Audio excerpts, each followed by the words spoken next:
The Great Kapok Tree, A Tale of the Amazon Rainforest by Lynne. Two men walked into the rainforest.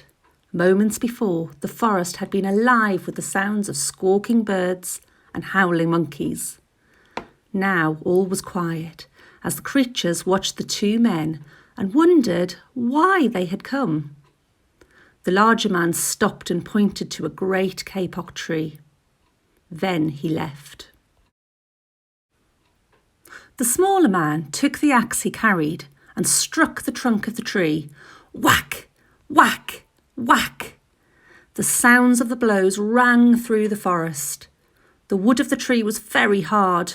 Chop, chop, chop. The man wiped the sweat that ran down from his face and neck. Whack, chop, whack, chop. Soon the man grew tired. He sat down to rest at the foot of the great kapok tree. Before he knew it, the heat and the hum of the forest had lulled him to sleep. A boa constrictor lived in the kapok tree. He slithered down the trunk to where the man was sleeping. He looked at the gash the axe had made in the tree. Then the huge snake slid very close to the man and hissed in his ear. "Signor, this tree is a tree of miracles. It is my home, where generations of my ancestors have lived. Do not chop it down." A bright and small tree frog crawled along the edge of a leaf. In a squeaky voice, he piped in the man's ear. "Signor, a ruined rainforest means ruined lives, many ruined lives. You will leave many of us homeless if you chop down this great kapok tree." A jaguar had been sleeping along the branch in the middle of the tree. Because his spotted coat blended into the dappled light and shadows of the understory, no one had noticed him. Now he leapt down and padded silently over to the sleeping man. He growled in his ear, "Signor, the kapok tree is home to many birds and animals. If you cut it down, where will I find my dinner?"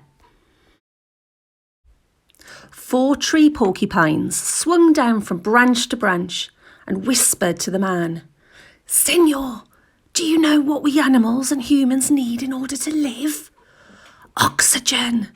And signor, do you know what trees produce? Oxygen. If you cut down the forests, you will destroy that which gives us all life." A child from the Yanomamo tribe, who lived in the rainforest, knelt over the sleeping man.